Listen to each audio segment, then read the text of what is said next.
Bonjour et bienvenue dans cette vidéo dans laquelle on va parler aujourd'hui d'organisation et plus particulièrement comment organiser sa vie avec le mind mapping. Alors j'ai rien préparé, je vais vraiment faire cette vidéo en improvisant complètement. J'avais parlé de ça bon, il y a quelques temps. J'en avais fait une petite vidéo sur ma chaîne, mais enfin j'en ai pas parlé beaucoup. Donc en plus, si vous êtes nouveau, vous allez peut-être découvrir ce qu'est le mind mapping. Je vais vous en parler tout de suite. Alors moi j'ai dans les mains un livre que j'ai acheté il y a quelques années qui s'appelle Organiser votre vie avec le mind mapping, qui a été écrit par Pierre Mongin et Xavier Delangagne. Alors pour vous donner une petite définition de ce qu'est le mind mapping, je vais lire simplement le dos du livre. Alors avec ce livre vous allez découvrir comment le mind mapping peut vous faciliter la vie dans tous les domaines, professionnels ou privés, personnels ou familiaux, quel que soit votre âge et votre activité, côté tête et côté cœur. Car le mind mapping est un outil pratique qui vous suit dans la vie et vous la simplifie. Rédiger un rapport ou planifier un projet, faire un bilan de vie ou de santé, aider vos enfants ou jouer avec eux, booster votre mémoire ou libérer votre créativité, établir une liste de courses ou acheter une maison, trouver un job ou organiser votre retraite. Décider ou non de divorcer, résumer un article, un livre, etc., etc. Pourquoi ? Parce qu'il reproduit la façon dont notre cerveau travaille. Le mind mapping est une nouvelle façon de penser et d'organiser ses idées, ses rêves et ses émotions. Ce n'est pas difficile, savoir tenir un crayon suffit.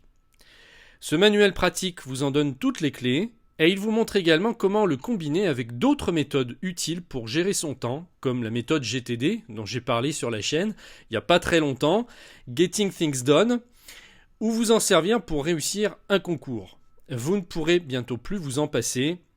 Et là, je peux vous dire que c'est vrai, complètement vrai, parce que moi, ça fait des années que j'utilise les cartes mentales. Donc l'autre nom pour le mind mapping, en fait, ce sont des cartes mentales. Je peux plus m'en passer, j'organise tout avec ça.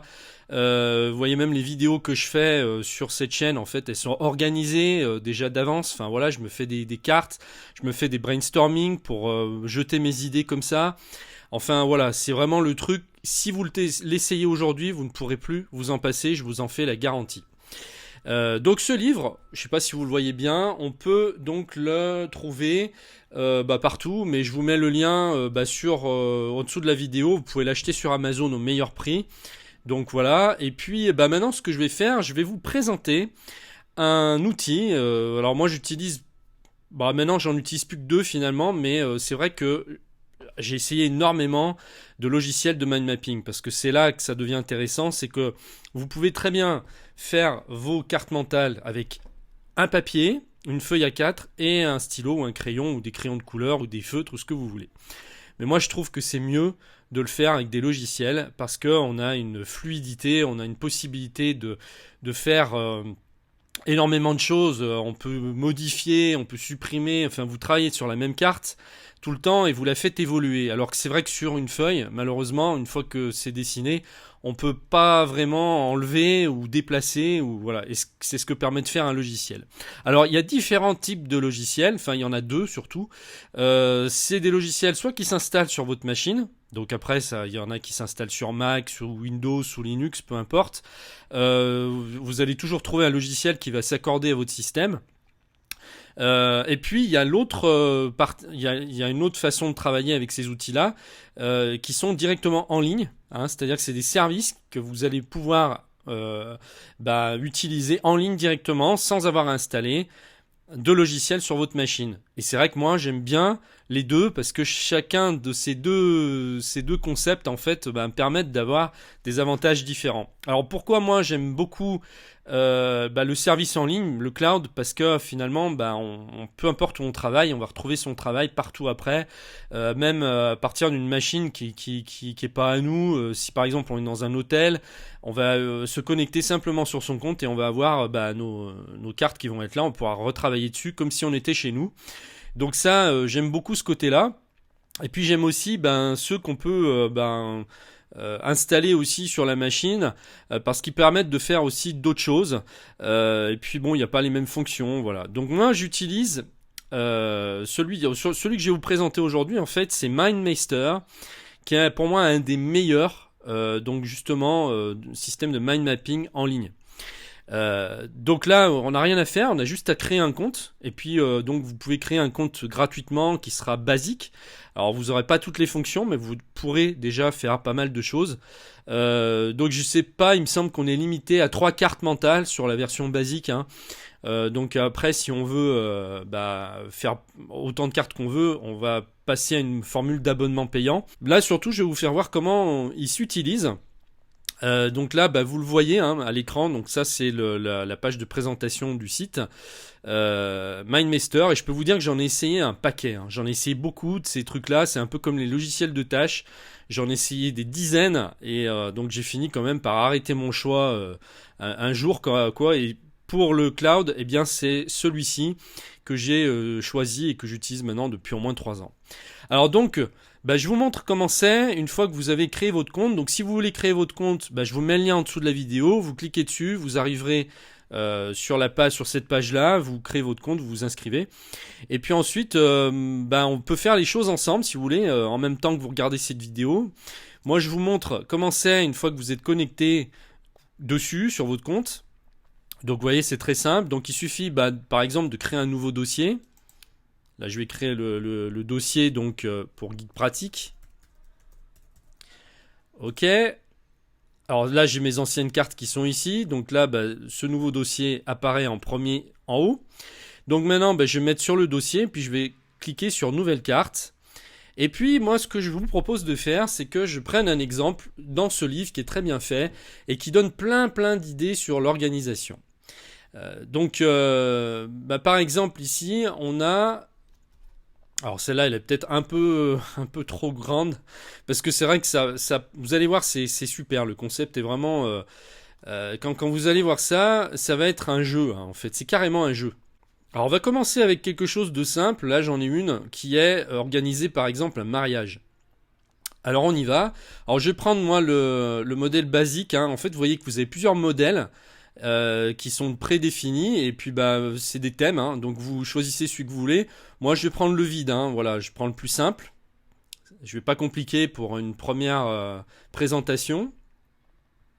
Et puis donc là tout de suite, ici on arrive sur le sujet central. Donc là ça va être le sujet central que vous allez développer. Donc ça peut être n'importe quoi, ça peut être un projet, ça peut être une liste de courses, ça peut être tout ce que vous voulez, absolument tout ce que vous voulez. Alors il suffit de double-cliquer dessus pour changer le texte.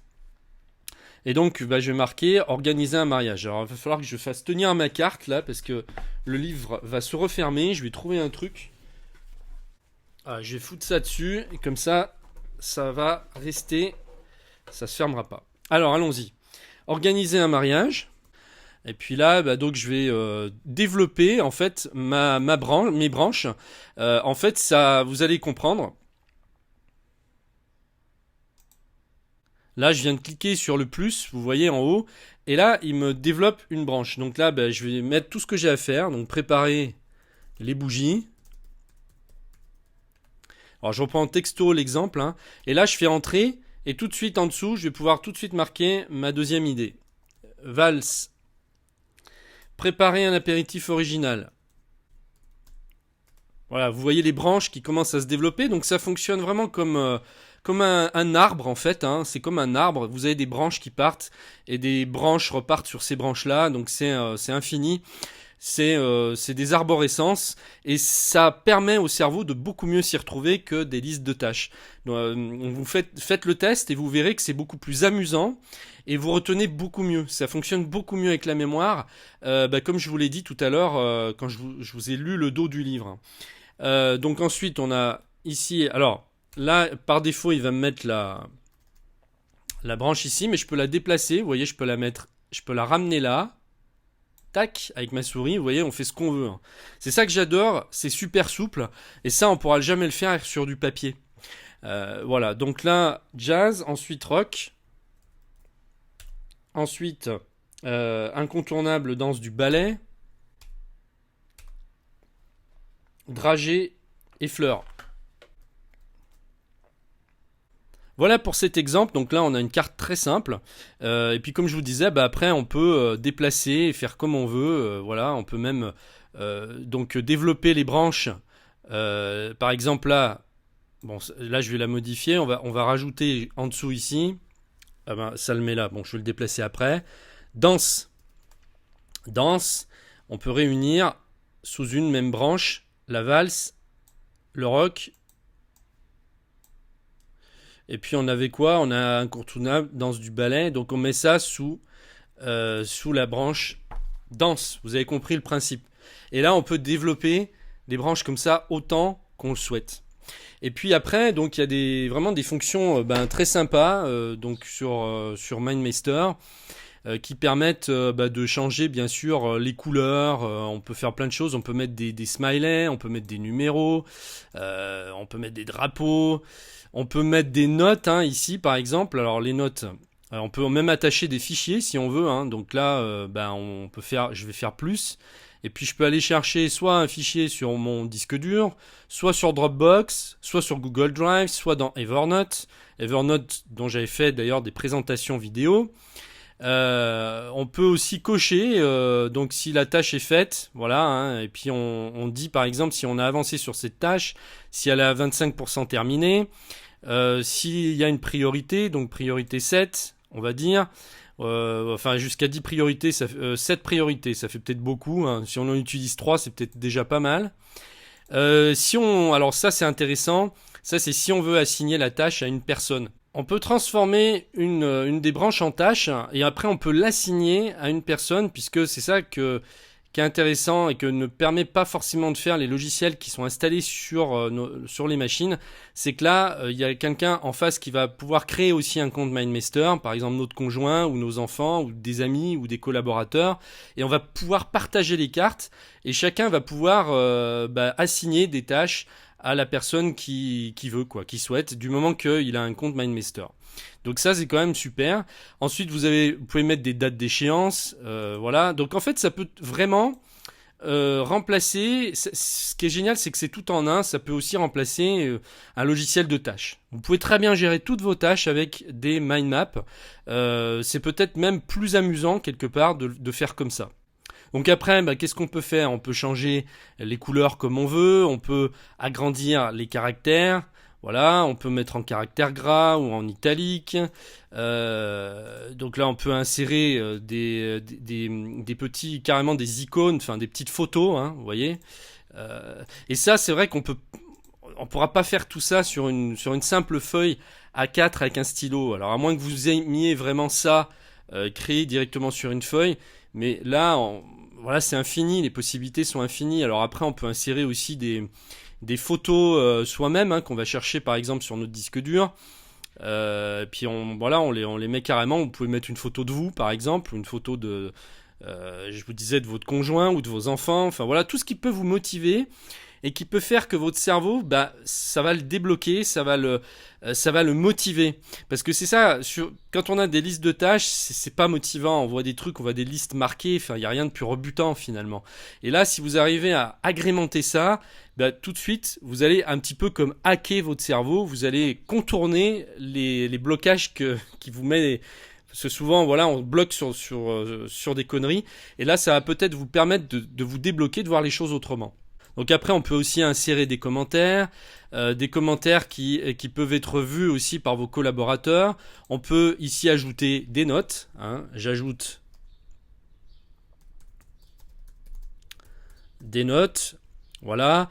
On a des réglages avancés. Alors voilà, ça vous donne une idée. Alors je vais pas tout vous faire voir parce que les fonctions sont tellement riches que ce serait impossible de faire tout le tour en une seule vidéo. Mais par contre, moi, ce que je vous conseille de faire, c'est d'ouvrir un compte et puis d'aller vous amuser avec. De toute façon, l'inscription est gratuite. Déjà, vous avez possibilité de faire 3 cartes gratuitement. Et puis après, si vous voulez aller plus loin et débloquer toutes les fonctions qu'il y a, à ce moment-là, vous voyez, vous pouvez prendre une formule payante. Et l'avantage ici, c'est que par rapport à un logiciel qu'on doit acheter et installer sur l'ordinateur, c'est que là, vous n'avez d'une part rien à installer, mais ensuite, les mises à jour vont se faire toutes seules. Il y aura pas, par exemple, de licence à racheter le logiciel dans un an parce que voilà, ils seront passés à la version 7 ou la version 8 ou je sais pas quoi. Là, en fait, les améliorations, elles sont implémentées au fur et à mesure par le système, par l'équipe de MindMeister. Donc vous n'allez pas vous en soucier, vous aurez juste la bonne surprise d'avoir des nouvelles fonctions qui vont venir s'ajouter au fur et à mesure. Voilà, donc eh bien écoutez, j'espère que cette vidéo vous aura séduit par rapport à ce système. Je vous dis, le mind mapping, c'est vraiment quelque chose qui est vraiment, je peux plus m'en passer. Il y a de plus en plus de monde qui s'y met aujourd'hui, d'ailleurs. Donc il n'y a pas de limite. C'est vrai qu'on peut faire plein de choses et en jouant quelque part, c'est ça que j'adore, c'est ce côté jeu. Voilà, donc je vous laisse le découvrir, je vous mets le lien en dessous de la vidéo, et puis n'hésitez pas à me faire un retour expérience après l'avoir essayé. Je suis pas contre le partage. Voilà, merci de m'avoir suivi et à très bientôt. Au revoir.